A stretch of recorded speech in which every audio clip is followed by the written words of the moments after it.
Okay, we're gonna try something a little bit different here. We're gonna try recording on my phone and then uploading it. I know it's not the best, but we'll work with what we got. I have my model here again, Maddie, and we're gonna go through chest, heart, and abdomen today. With the blood vessels that was also covered, those will be interspersed throughout the different systems. And so we'll just talk about those as they come along. Again, remember that we're doing this mostly for the Genesis exam, so there are gonna be other exams that your book talks about that we will not be showing in the video.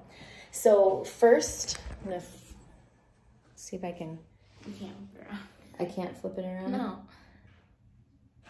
Why not? Oh well. First, we're going to be looking at skin colors and characteristics. And she does have some nevi, but nothing that's abnormal or raised. And again, this is our observation here, or our inspection. Just want to make sure, there we go. And we can see that her skin color and tone is consistent with ethnicity. Next, we want to look for any curvature of the spine. So with her sitting up straight there, we can see that she does not have any kyphosis. So kyphosis would be that hump here, or lordosis. Go ahead and stand up for me. That's a better judgment of lordosis. And do remember too, people with larger bums may look like they have some lordosis in the, or excess curvature in the lower spine there. But keep in mind they're tushies, and she doesn't have any of that. So go ahead and sit down again, Maddie. Okay. And then what we're going to want to do is look at the costal angle, the angle of the ribs, and the intercostal spaces. So if we look here, she's got a very muscular abdomen here, but I can feel lower ribs here, lower ribs here. And so go ahead and hold this, Maddie. When you're looking at that costal angle, you can put your hands right here and see that she's got a nice costal angle. What is that, about a 45 degree. It's not flattened like you'd see maybe in emphysema or COPD. And she doesn't have any of the chest abnormalities like carinatum or I think it's cavernosum is the other one. And then we look at the intercostal spaces. So that's the spaces in here in between the ribs, and working your way down, you can feel those intercostal spaces, and there's nothing abnormal with that. And so what we would say with that is her chest is symmetric without kyphosis, scoliosis, or barrel chest. Then what we want to look at is the AP to transverse diameter. And so with that, you have your anterior, posterior angle here, and then your transverse is the width. So go ahead and hold this, Maddie. And so we would say anterior, posterior is less than transverse, and that's what it's supposed to be. Or you can say transverse diameter is greater than the AP diameter. Then we look at the costal angle, and that's the costal margin at the sternum.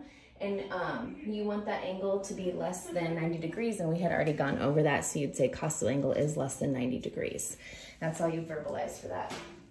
We want to look at respirations, and so with that rate, you would, when you're doing your vitals, you're going to count the respiratory rate, but as you're looking at her, you would say respiratory rate rhythm is easy, even, regular, and without distress. There's no intercostal retractions, there's no nasal flaring, she's not breathing heavy, so we know that she is without distress. And now we're going to palpate, and so with this we want to palpate along the spinal vertebrae, and so I'm going to be just palpating along her spine, and I'll say any pain or tenderness, you let me know. No. Nothing there, okay. No tenderness over spinous processes. And we want to look at expansion. So I'm going to actually have you turn and put your feet on the other, yep, just sit this way facing the door on the side of the table. Yeah. So with this one, what we want to do is look at that symmetric expansion. And we're going to stand behind the patient, and we want to place the thumbs along the spinal processes at the level of the 10th rib, and the palms are going to be lightly in contact with the posterior lateral surfaces. So the thumbs are going to diverge during quiet and deep breathing. And if we have a loss of symmetry, the thumb movement suggests there's a problem on one or both sides. So what I will do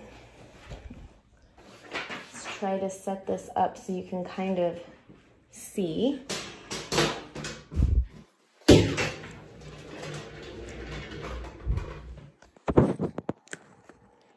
What I'm doing here. So turn just a little bit this way, okay? So when we're looking at that symmetric expansion, we're going, and I actually will I'm just gonna flip the lower part of your bra up like that, and I will kind of squeeze my fingers together and take a deep breath. And you're looking for symmetric movement of your thumbs going apart and back together. Don't know if you can, I can't zoom in. I'm gonna try and see if I can zoom in. So one more time, I'll show you. Take a deep breath in and out, and see that symmetric expansion. So I'd say chest expansion is symmetric. Then what we're gonna do is we're gonna listen to the lung sounds. We are gonna just be requiring you to listen posteriorly and axillary lung sounds. And so you guys all know how to do that, so I won't go over make you sit and wait for me. But again, you're gonna be listening underneath clothes, underneath bras. The apex, take a deep breath in and out. And you do it bilaterally. And then you wanna listen. You don't have to take a deep breath. You wanna listen here, a deep breath in and out. Deep breath in and out. And then at the bases, in and out, bases, in and out. And you wanna wait for them to take that deep breath. Then we're gonna listen to the axillary area, and you'll do the same thing, breath in and out, and the same thing here, breath in and out. We won't make you listen to the anterior lung sounds. Okay, so that is our assessment that's required for chest. And we'll move on to cardiovascular.